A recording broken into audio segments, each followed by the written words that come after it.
उत्तर प्रदेश में अगर दलित वोटों को हम देखते हैं, अभी तक बहुजन समाज पार्टी के हिस्से में वो सारे वोट जाते थे। जाटव वोटों को ही अगर हम 2017 में देख लें तो बीएसपी को 87%, बीजेपी को 8% और समाजवादी पार्टी के साथ 3%, जो कि 2022 में जब तस्वीर बदली तो बीजेपी को 21, बीएसपी के साथ 65 और समाजवादी पार्टी के साथ 9%।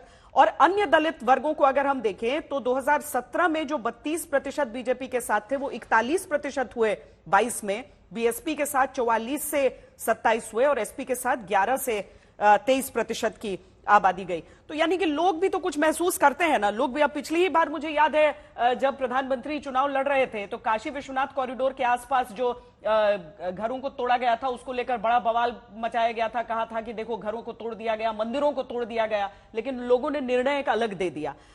पर खैर, हर चुनाव एक नया चुनाव होता है, हर चुनाव में मुद्दे कुछ नए होते हैं। गुरु प्रकाश जी, आप पर आरोप कई सारे हैं, इसलिए मैं चाहूंगी कि आप अपनी बात को अब रखें।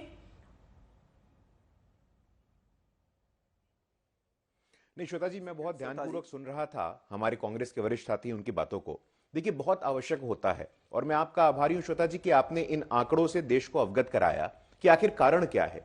देखिए, बहुत लंबे समय तक इस देश में क्या होता है कि आपने लोगों को फॉर ग्रांटेड ले लिया।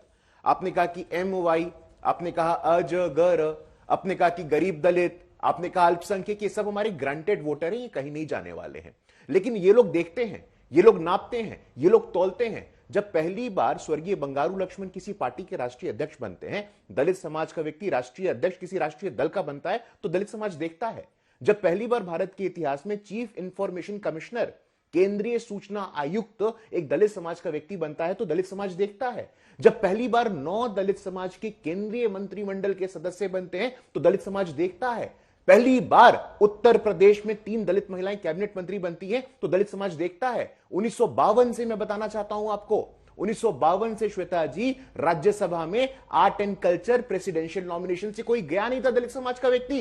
पहली बार तमिलनाडु के पद्मश्री इलैया राजा जी होते हैं, एल मुरुगन जी होते हैं। तो तमाम ऐसे आंकड़ों को, तमाम ऐसे भागीदारी को देख करके सिर्फ ओबीसी ओबीसी ओबीसी बोलने से नहीं होता है, आपको करना पड़ता है जी। आप लगातार, बाबा साहेब अंबेडकर का देहांत कब होता है? 1956 में। 40 साल से ज्यादा का समय लगा।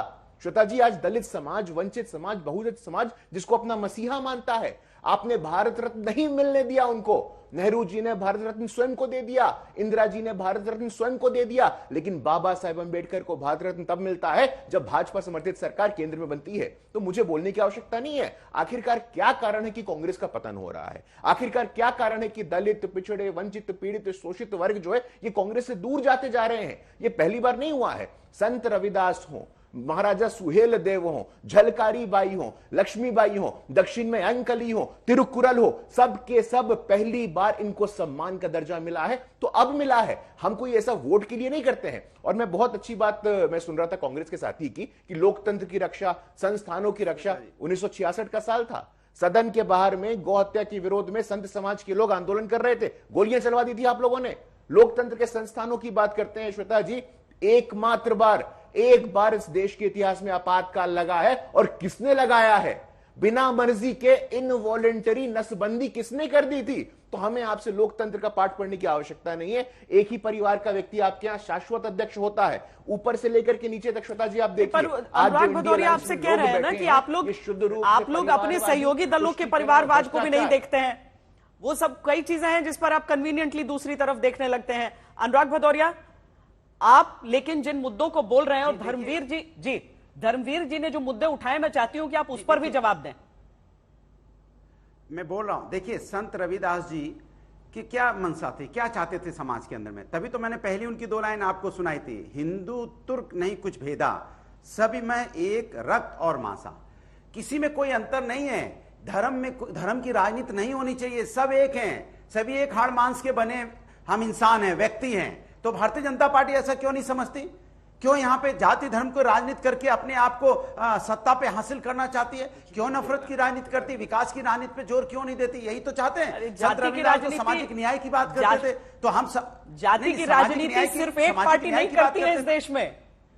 मतलब जाति सुन तो लीजिए, हाँ। सामाजिक न्याय की बात करते थे तो हम उनके सामाजिक न्याय की बात कर रहे हैं ना, और सामाजिक न्याय की बात नहीं करते तो आप बताइए कि हम जो इटावा से पहली बार सांसद हमने बनाया था ना आदरणीय काशीराम जी को, क्योंकि हम चाहते थे समाज का हर वर्ग पार्लियामेंट के अंदर पहुंचे, ये हमारी मंशा है। और हम हमेशा पीडीए की बात क्यों करते हैं? क्योंकि हम चाहते हैं कि समाज का हर वर्ग को आगे बढ़ने का मौका मिले और समाज के अंदर विकास की राजनीति हो। तो ये कभी इस पे बात क्यों नहीं करते?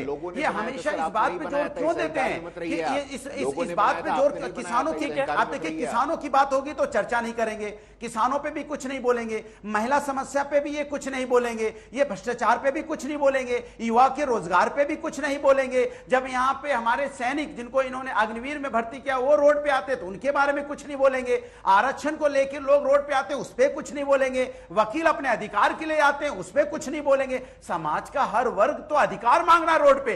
अरे लखनऊ में आइए तो अधिकार, यहाँ पे छात्र बैठे हुए अपने अधिकार के लिए सालों साल से बैठे हुए, ये किसी का अधिकार ही नहीं देते। ये सिर्फ हमारा आपका ध्यान जो असली मुद्दे समाज के उसे भटकाने की बात करते हैं। तो मैं कहता हूं संतों का ही संत जो हमारे रविदास जी थे उनके आचरण को ही अपना लीजिए ना। कितने महान व्यक्तित्व था कि सोचिए गुरु ग्रंथ साहब में भी उनकी पंक्तियां को अडॉप्ट किया कि उन्होंने इतनी अच्छी बातें कही। और आप जब किसान धरने पे आता है या किसान किसी भी वर्ग का होता है तो आप उनको किस संबोधन से बुलाते हो? तो कम से कम गुरु हमारे जो संत रविदास जी थे उनके आचरण को तो अपनाओ ना। जैसे प्रभु राम के आचरण को नहीं अपनाएंगे लेकिन उनकी बात करेंगे, आचरण को नहीं अपनाएंगे। अरे आचरण अपनाइए, वो तो हमेशा न्याय की बात करते थे, आप अन्याय की बात क्यों करते हो? आप डिवाइडेड रूल क्यों करना चाहते हो? आप प्रभु राम की बात करोगे, बच्चों की बात नहीं करोगे उनके।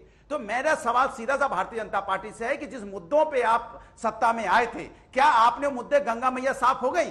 भाई गंगा मैया की बात हमेशा होती है, गंगा मैया साफ होगी तो बताइए। 100 स्मार्ट सिटी बन गई है तो बता दीजिए आप बताइए। बुलेट ट्रेन, आपने कहा बुलेट ट्रेन चलेगी, चल गई तो बताइए आप। यहाँ डॉलर के मुकाबले रुपया मोटा हो गया तो बताइए आप। इनकम किसानों की अगर बढ़ गई हो तो बताइए आप। अगर पर कैपिटल इनकम बढ़ गई हो तो बताइए आप। रोजगार आपने दे दिया तो बताइए आप। 22 करोड़ लोगों ने आज तक अप्लाई किया 10 साल में। अरे ये प्रश्नावली आप कितने को रोजगार दिया? इस प्रश्नावली पे थोड़ी देर के लिए एक विराम लगाते हैं। गुरु मैं आपके पास आ रही हूं। धर्मवीर जी आप अपनी बात रखिए, क्या बोलना चाह रहे थे? श्वेता जी, ये जो अभी भाषण दे रहे थे अनुराग भाई, 2 दर्जन से ज्यादा दलित महापुरुषों के नाम पर बहन जी ने नामकरण जिलों के किए थे। इन्होंने सरकार में आके सबको बदल दिया। और जिस गौतम बुद्ध नगर में हम बैठे हैं, इस गौतम बुद्ध नगर का नाम ही नहीं बदला, इस जिले को ही खत्म कर दिया था मुलायम सिंह जी ने। तो ये इनकी सामाजिक समरसता है। ये जब सत्ता में आते हैं तो सबसे ज्यादा दलितों पर अत्याचार होते हैं।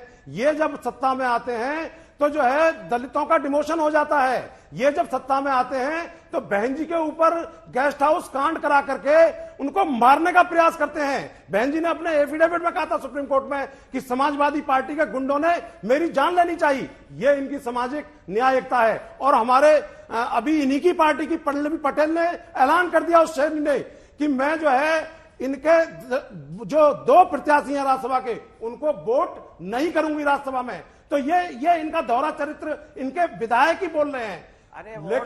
लेकिन मैं श्वेता जी बड़े दुख के साथ कह रहा हूं कि 17% की आबादी इस देश में दलितों की है। 71% दलितों के पास में इस देश में 1 इंच की जमीन नहीं है। लेकिन आज जो सरकार दलितों के बारे में सोच रही है, मैं समझता हूं कि ये एक जो है परिवर्तन है और इस परिवर्तन का स्वागत करना चाहिए। और तहे दिल से मैं मोदी जी का धन्यवाद दूंगा कि रविदास जी को उन्होंने याद किया, उनकी संपूर्ण संध्या पर। तो ये और जो छतम जो सामाजिक समरसता की बात करते हैं अनुराग भदौरिया जैसे, समाजवादी पार्टी जैसे, ये कांग्रेस का भी दोहरा चरित्र है कि इन्होंने बाबा साहब को जो है लोकसभा जाने से रोका था। और जब बाबा साहब को भारत रत्न मिल रहा था तो कांग्रेस ने उस तत्कालीन बीजेपी सरकार को गिरा दिया था। तो ये इनका दोहरा चरित्र है। आज ये जो है वोटों के लिए दोनों पार्टियां उत्तर प्रदेश में मारी घूम रही हैं, लेकिन दलित समाज के वोट, ओबीसी समाज के वोट, मुस्लिम समाज के वोट इनको मिलने वाले नहीं है।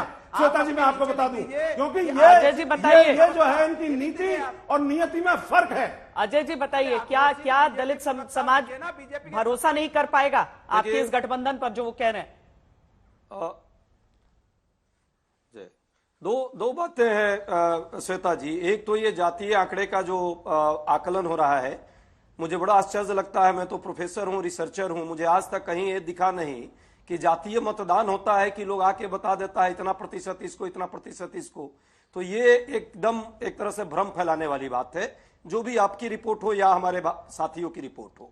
जहां तक बात अभी बाबा साहब अंबेडकर जी के बारे में जो ये लोग इतना बड़ा ज्ञान लेकर बैठे हैं और चैनल पर सरेआम झूठ बोल रहे हैं और भ्रम फैला रहे हैं, नहीं, देखिए सुनिए, आपने जो है वो जो है अच्छा, जब एक विरोध मिनट, कौन एक कर रहा है, मिनट। कौन सी पार्टी थी? अरे एक मिनट सुनिए ना, बीच में नहीं अजय जी, बोलता। अजय जी, मैं बीच में नहीं चिल्लाता हूँ। धर्मवीर जी, एक मिनट। धर्मवीर जी, एक मिनट। रुकिए, इनकी आवाज नहीं, देखिए वो दूसरों पर नहीं बोल रहे हैं, अभी मत देखिए, कोई नहीं सुन पाएगा। आपका दोहरा चरित्र है। नहीं, मैं अपनी बारी में बोलता हूँ। अजय जी, मैं सिर्फ ये चीज स्पष्ट मैं कर रही अपनी हूँ, बारी में आंकड़ों पर बोलता आपने हूँ, सवाल ये उठाया चिल्ला था। रहे हैं, कुछ कैसे? सर्वे एजेंसीज होती हैं जिनके आंकड़े होते हैं सार्वजनिक, ये सीएसडीएस के आंकड़े हैं जो हम आपके सामने रख रहे थे। जी, आप अपनी बात आप पूरी कीजिए। जी, फर्जी है। जाटो और दलित कब किसको किया? हाँ, बाबा साहब अंबेडकर के बारे में भाजपा के साथी और भाजपा के प्रवक्ता दोनों जो है यहाँ भ्रम फैला रहे हैं।